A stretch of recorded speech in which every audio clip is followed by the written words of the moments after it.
నమస్కారం అండి అందరికీ. అందరు ఎలా ఉన్నారు మై వ్యూవర్స్?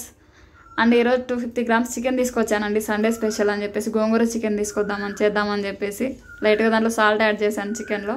అంతే అండి, కామన్. ఇంకా లైట్ పసుపు, సాల్ట్, ఇంకా మిరియాల పౌడరు, ఇంకా అదేంటి చికెన్ మసాలా, లైట్గా కారం పొడి, అల్లం వెల్లుల్లి పేస్ట్ ఆంటీ దగ్గర తీసుకొచ్చేసామండి.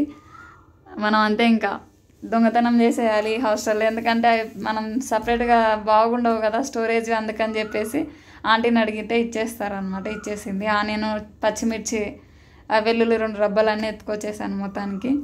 ఇంకా పుదీనా మెంతి కూర అంటే మనకి ఇక్కడ వేసుకున్నాం కదా, అది అక్కడ నుంచి తీసేసుకున్నాను.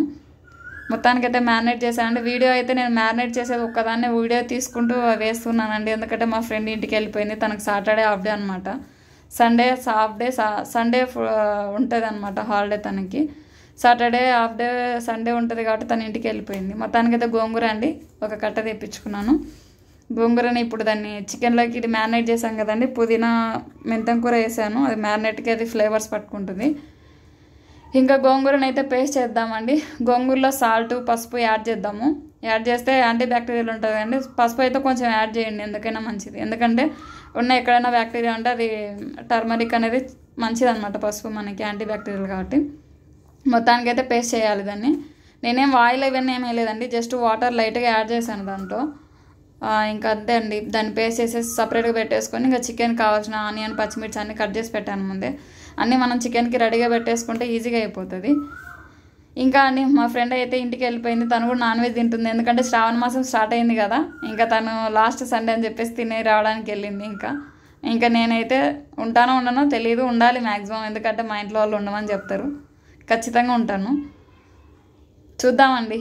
ఎందుకంటే ఆఫ్టర్ మ్యారేజ్ కూడా ఉండాల్సిందే కదా కన్ఫర్మ్గా. అందుకే బిఫోర్ మ్యారేజ్ మ్యాక్సిమం ఉండొద్దు అని చెప్తారు.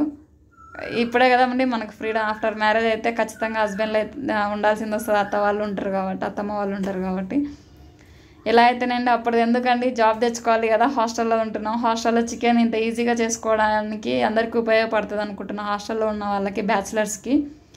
ఒకసారి అయితే ట్రై చేయండి. మీరైతే సండే ఏం చేసుకుంటున్నారో నాకైతే ఒకసారి కామెంట్ చేయండి. నచ్చితే నేను చేసిన ప్రాసెస్లో ఒకసారి చేయండి, నచ్చితే నాకు కామెంట్ చేయండి బాగుందని చెప్పేసి. మొత్తానికి తాలింపుకి అవన్నీ వేసేసానండి. చికెన్ అది కొంచెం మధ్యలో వరకు వేగిన తర్వాత చికెన్ వేసేద్దాం. మేము టోటల్గా మొత్తం వేగకూడదు, అట్లనే స్టార్టింగే ఉండకూడదు, మిడిల్ వరకు వేగిన తర్వాత చికెన్ వేసేయాలి. మ్యారినేట్ చేసిన చికెన్ అది ఒక హాఫ్ అన్ అవర్ అట్లా పెట్టేశాను. సో మొత్తానికి అయితే ఈరోజు కర్డ్ వేయలేదు కాబట్టి కొంచెం కారం ఎర్రగా అనిపిస్తుంది. అట్లా కర్డ్ వేస్తే మాత్రం కారంగా అనిపించదు. ఇంకేంటండి, మీరైతే మా ఛానల్కి సపోర్ట్ చేయండి, షేర్ చేయండి, సబ్స్క్రైబ్ చేయండి. చూడండి మంచిగా వీడియో, మీరు మంచిగా వాచ్ చేయండి. వీడియో వాచ్ చేసి మాకు కామెంట్ చేయండి. ఇంకా మా అంటే అయితే ఆఫ్టర్నూన్ ఎల్లుల్లిపాయతో రైస్ చేసింది. చాలా అంటే చాలా టేస్టీగా ఉంటుంది గోంగూర చికెన్ కాంబినేషన్తో. సో చికెన్ అయిన వెంటనే మనం వెళ్ళేసి ఆంటీ చేసిన రైస్ వేడివేడిగా రైస్ పెట్టేసుకొని తెచ్చేసుకొని తిన్నాము. ఇంకేందండి, గోంగూర పేస్ట్ అది అన్నాను కదా. చికెన్ అయితే మొత్తం ఉడికేసింది. లాస్ట్ కొంచెం ఇంకా చివరిలో ఒక 10% ఉడకాలి. సో గోంగూర ఆ టైంలో వేసేయాలి. నేనైతే కరెక్ట్ క్వాంటిటీ వేసాను. గోంగూరది అయితే మంచిగా కుదిరింది. చాలా అంటే చాలా టేస్టీగా ఉంది. మా ఫ్రెండ్స్కి కూడా నేను టేస్ట్ చేయించాను, చాలా బాగుందన్నారు. నేనైతే రైస్ తెచ్చుకున్నా, చికెన్ వేసేసుకున్నా, తినడమే ఇంకా లేటు. ఓకే అండి, బాయ్, థ్యాంక్ యూ.